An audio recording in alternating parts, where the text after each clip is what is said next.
Hello, hello, hello. Just a really quick tutorial I want to share with you all. Tonight won't be before you long. I'm gonna try to make it really quick. I want to I want to kind of show you what I do when I do an analysis of my trades. In particular, the trade alerts that are called in the group. I'm sure that most of you, if not all, have noticed that sometimes the call, the position that they're calling is different than what our triple arrow system is saying. And that may cause some confusion when that happens. And that's about 50% of the time, I would say. First, let me just say the trade alerts that are called are really, really good, solid trade alerts. I mean, it's based on a phenomenal system, and despite it conflicting with our system, the triple arrow. What I can also say is that the trade alerts that are called are primarily based on the higher time frame. And so if you're trading, meaning daily and above, so if you're trading lower than the daily, then the chance of it being different is very high, right? It's very high. It doesn't mean that the triple arrow is not effective or incorrect in some kind of way, or the trade alert is not effective or incorrect in some kind of way. That's not the case for neither one of them. For neither one of them, because both are based on a very, very highly sophisticated, accurate system algorithm that identifies the highs and lows in the market and price action overall. So, what happens when you get a trade alert and the call is different from the chart that you're trading on as far as your triple arrow? This is honestly where this is honestly where the skill set comes into play with or without a system. And so I've always been an advocate for the education. I've always, because it's just vitally important that you know what to look for um, with or without a system, with or without a system. And to be completely transparent, the triple arrow system can create a disadvantage. It can, because the triple arrow system does everything for you. The trend lines are built in. The support and resistance are built in. It's all done for you. The arrows read the market, and it identifies the highs and lows in price in the market. It does everything for you. In addition to that, however, it's far more beneficial for you to understand what price is actually doing. Things like understanding the price movement, how price actually moves. We know that price moves in three directions. It impulses, it corrects, and then it continues. So that's all price does. So you have to be able to look at a chart and determine what stage is price in. Is it in an impulse, a correction, or is it in a continuation? Now, having that level of understanding coupled with the triple arrow system makes you dangerous. Like you have a lot of knowledge under your belt just understanding that alone, right? So I say all that to say that studying is imperative to be able to identify and analyze the market. Now, I am going to use the GBP NZD as an example of how the position call is different from what we're looking at on our triple arrow. You have to have a trading plan no matter what you do. If you're going to trade the alerts, or if you're going to trade the triple arrow, you have to have a trading plan. I just don't agree with just taking a trade. I just don't. Even though the trade alerts are very effective and they have a 75 to 80% accuracy rate, and when you incorporate the 20 pip strategy, you just increase your profitability by at least up to 90%. Because again, I always say the market is going to give you at least 20 pips. But you still have to have a set of rules that govern the decision that you're making. It's that simple, right? So this is what I do. If I use the triple arrow system as that's my primary trading system.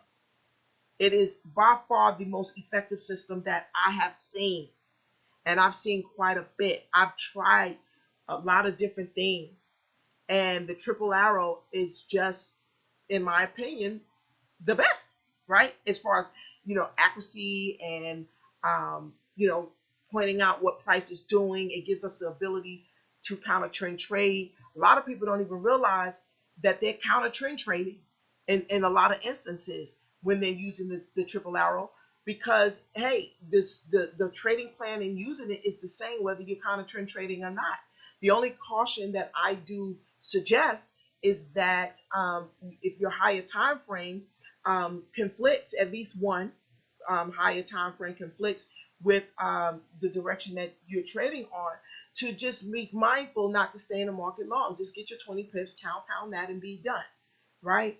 So I say all that to say that if you take the trade alert, just use the triple arrow system as your basis for entering the trade. And I think that if you do that, you'll be on a safer side of price than not. So here's how you do that. All right, so the triple arrow came in on yesterday. Well, the triples didn't come in, but the trade alert came in on yesterday, right where I put this vertical line. Okay. Now, one of the drawbacks, that a potential drawback, it could be a drawback. It just depends on your understanding. With the triple arrow system, is that it does repaint, meaning the arrows will move. The big arrow will move. The big arrow, not the small ones. The big arrow, because the big arrow populates based on the highs and the lows in the market. So if you have a big arrow at this point, which is where it was yesterday, and then when you look at today, you have that arrow move. It shifted from here to here. Well, why did it do that? It did that because price broke the previous high. It broke it. So when that happens, it moves your big arrow. It moves your big arrow. And so that's why that took place, right? But when the trade was called, it was here. Now, we're going to run through our confirmations. The first thing that you should be looking for is the triples. Do we have the triples? And at that point, we did not have the triples. The triples didn't come in until right here, right? We had that one small arrow, but we didn't have the triples. So we already know that we got the stop sign up, right? We already know that. We got the stop sign up. Then what you can do is, well, what you should do is take a look at where's price. Okay, price is above my 50. Yes. But here is the key, guys. Ooh, get this, get this, get this. Because you got to look at everything the triple arrow provides you, because it all tells a story. Where is price? Okay, we know the big arrow was here, right? And we got our small arrow, because that's what we saw when that trade came in. What else do we see in this area? We see our resistance dots. Our resistance dots. So that tells us that price will probably struggle to break this area, this resistance area. So anytime that price hits resistance, what typically happens is that it falls back down. And it will do that until it breaks. Until it breaks. Will it break? Absolutely. We just don't know when, but it will. Just think in any structure that you keep hitting. You keep hitting this structure. You keep hitting the same area on your wall. Let's just say you just take a hammer and you just keep tapping it. Keep tapping it. You don't have to pound it, but just keep tapping it. Over time, what's going to happen? Eventually, you're going to break through. You're going to break through, because the more that you hit that area, you're weakening the structure. And that's the same thing that happens when price hits resistance or support. When it hits resistance, because resistance is the ceiling, is moving up, what happens? it pushes it back down. So automatically we know that we have a strong potential of price dropping, despite the fact that it's above the 50. Just because price is above the 50 doesn't mean that you're not going to have sellers in the market. It don't mean that. It just means that buyers is in buyers territory. Buyers are stronger in the market. But it doesn't mean that buyers are the only ones in the market, if that makes sense. So you have to look at everything because everything tells a story. So what do we know? We know that we don't have the triple. That's one. What else do we know?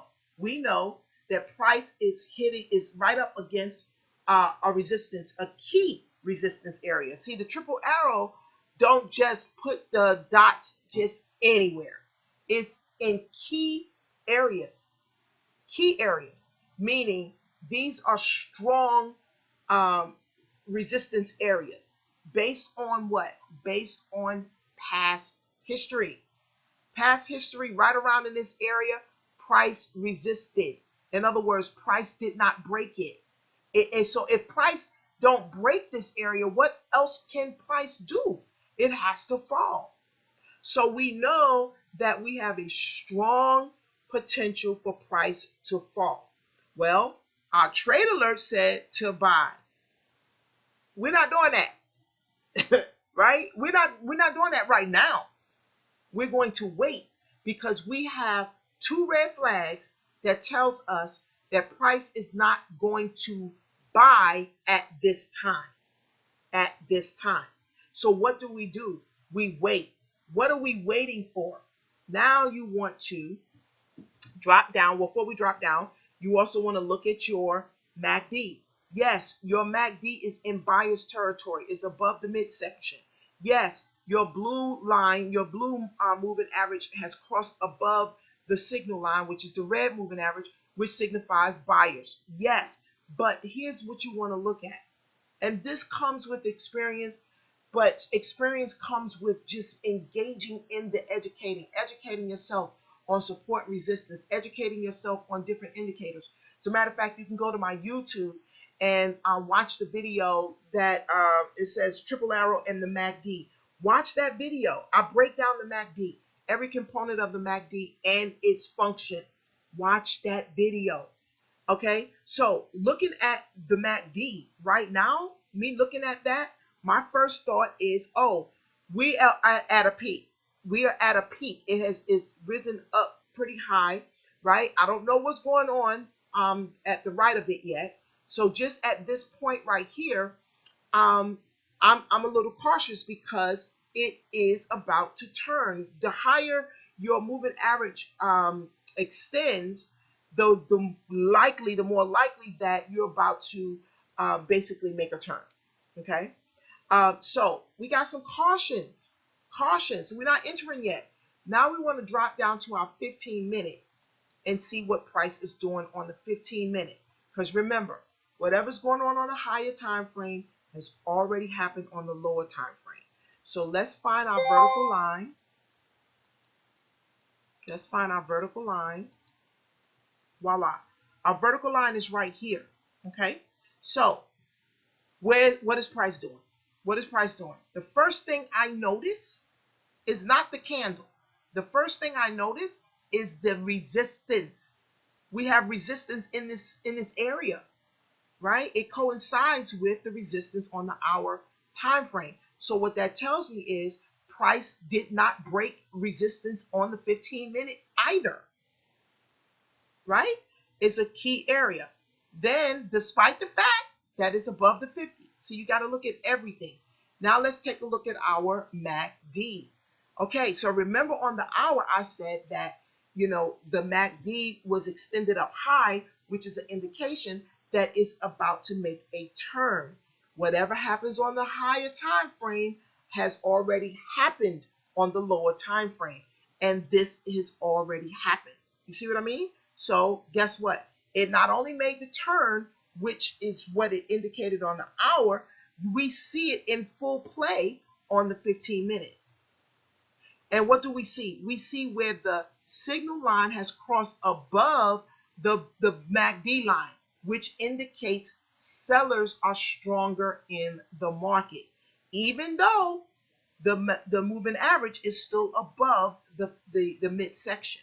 You have to look at everything. So we have multiple confluence that suggests price is going to go down before it goes back up. Doesn't mean it's not going to go up. It just means that it is going to go down first before it goes up, based on the indications that we just assessed, right? So what do you do at this point? Obviously, you're going to wait, right? Obviously, you're going to wait. What are we waiting on? We're going to wait for price to break. Now, if you're trading on the hour, and the reason I like the hour is because the lower the time frame, the greater the fake outs, right? The greater the fake out. So I think the hour is a happy medium, but you can use the lower time frame for early entry. But I base my analysis on the hour. So I wanted to make that a point too.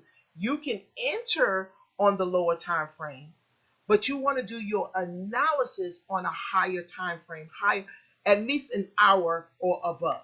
If you're going to trade the hour, and so when you hear me say I trade on the hour, I trade on the hour, basically what I mean is I base my analysis on the hour time frame. And I may use my lower time frame, the 15-minute, to enter, because it allows me to get ahead of what I am actually seeing on the hour. Okay, so on the hour, so we're back on the hour time frame, right? Okay, so on the hour, so we've already assessed that at this point here, we extended up. The likelihood of it going down is high. It was already confirmed on the 15-minute. You saw that, right? So we don't have our triples. We don't have our triples, so we're not going to do anything anyway, right? So what are we waiting on? We are waiting for our price. Well, we're waiting for the triple first. We're waiting for the triple first. Now, the triple came in here. The triple came in right here. So we can move this over. Now, this is based on you taking the trade alerts. You still want to analyze that, right? So we're going to wait for the triple, and the triple came right here.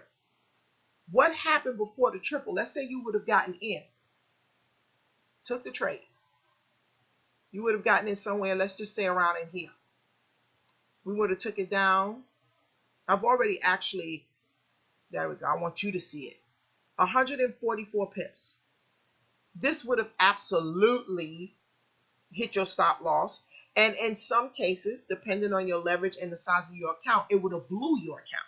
One thing that you have to realize about the Great British Pound pairs is that it is the most volatile pairs in the whole foreign exchange, the whole Forex, right?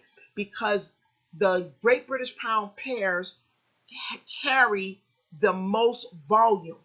Volume meaning money, right? Because that's what these candles represent. The buying and the selling of currency. That's what this is. Well, the Great British Pound carries the highest or the most money in their in the price action. In other words, the Great British Pound pairs, they account for over 75% of all of the revenue in the foreign exchange market. And the market is I think the last I checked was 6.3, 6.5 trillion dollars a day goes through the foreign exchange. And the Great British Pound pairs account for a minimum of 75% of that volume. So with that, you can understand why the Great British Pound pairs are so volatile. So what that means is the candle doesn't have to move very far to knock you out the game. It doesn't have to move very far to put a whole lot of money in your pocket either, if you know what you're doing. So you can see from this area to this area, 144 pips.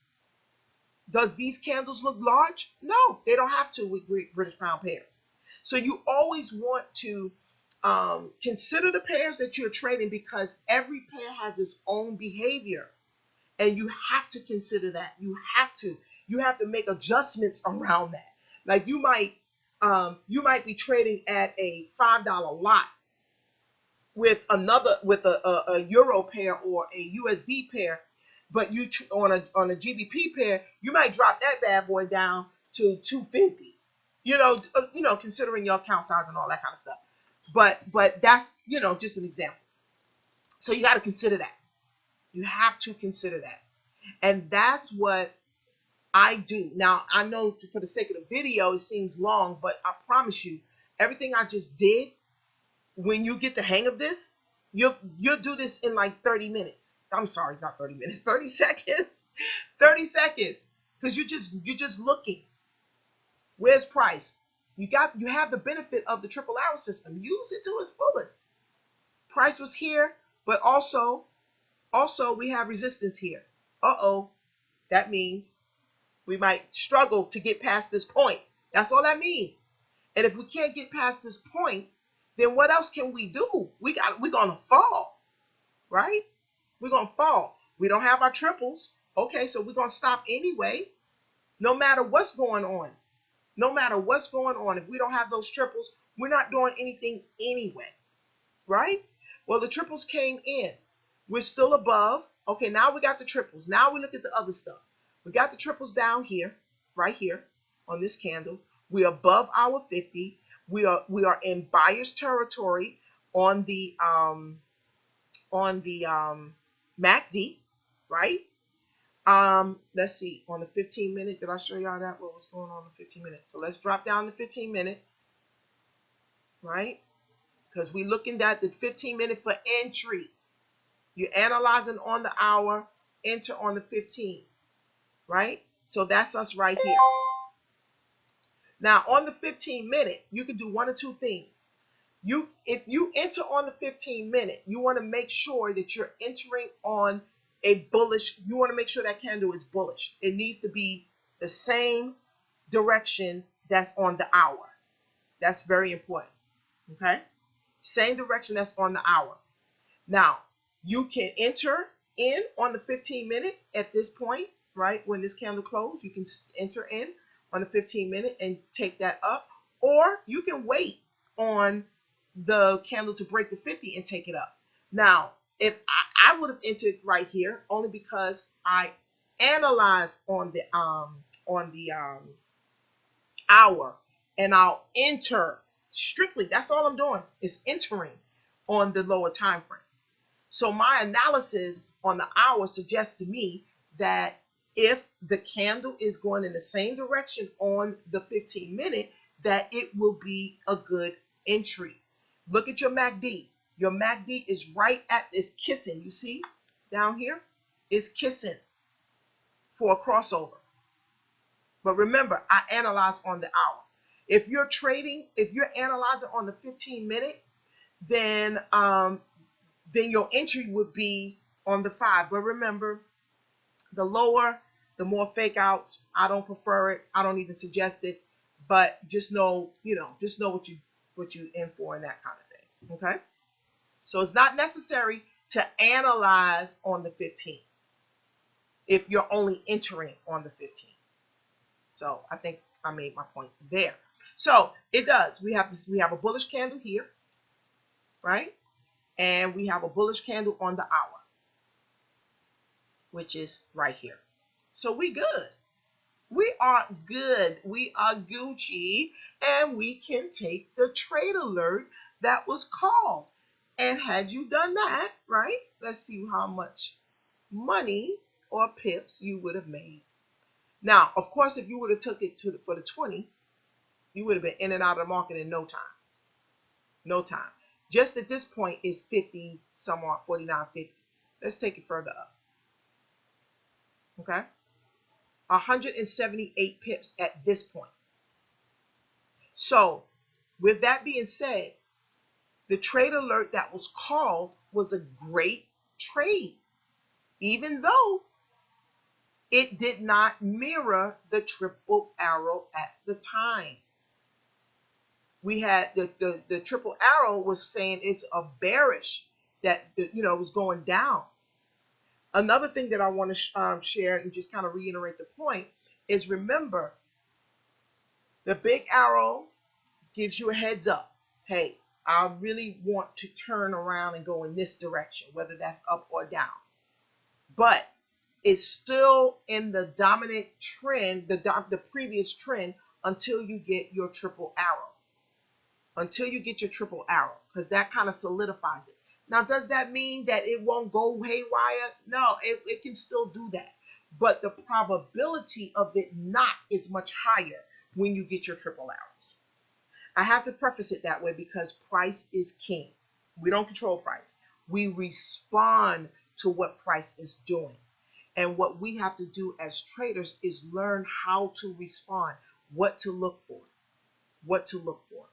And had you done that, you would have been in there. So that's what I do when a trade alert comes and it does not mirror my my triple arrow. I'll just assess price. What are you looking for? Well, is it at a support or resistance area? Do we have our triple arrows? What is my MACD doing? Is my MACD above or below? Where's my moving average? If the blue line is above, then that's buyers. If the red is above, that's sellers. You want to look at all of those things. Then you want to drop down to your 15-minute to see what the 15-minute chart is saying. Is it resistance there as well, right? Or did it hit support there as well? What is price doing? You have to make those determinations. You gotta see that, and then based on that, if you have to wait for price to meet your criteria, and then you enter and you're good. So this applies to any trade alert that comes in that is opposite of what the triple arrow is saying. So just listen to this again, take your notes down, write the steps, and just practice that. And I also suggest to stay in demo until you feel confident, until you feel like you got it, so that you'll be stronger when you get back into a live trade. So I hope that helps, and I shall see you all on the next video. Bye-bye.